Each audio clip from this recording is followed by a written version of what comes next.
Hola gente, bienvenidos a un nuevo video de Nico Games. Hoy les traigo el review del rifle Hatchet de Tsuru. Aquí lo tenemos.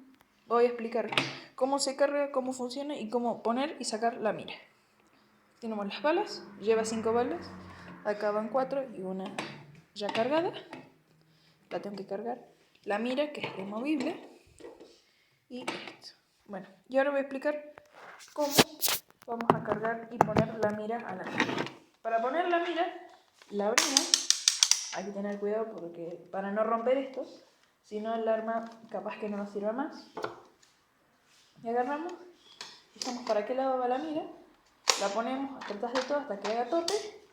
Agarramos una bala, la metemos acá adentro, esto lo cerramos, cargamos y el arma ya está funcionando.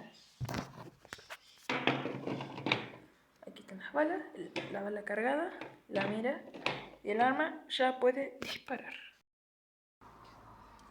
Bueno gente, ahora vamos a hacer la prueba de tiro. Me voy a alejar un poco, acá estamos los blancos.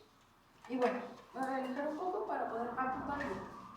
Tengo ya la bala cargada y las 4 balitas. Vamos con la primera prueba. Casi le damos. Repetimos el proceso para cargar.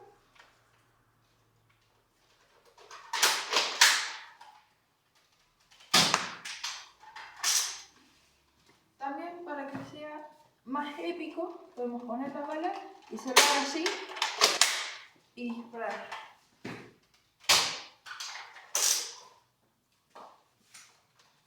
Voy a hacer lo mismo.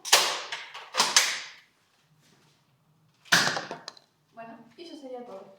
No le hemos mostrado a ningún blanco, pero no importa. Eso sería todo y este es el review del rifle Hatchet. Hasta la próxima, amigos.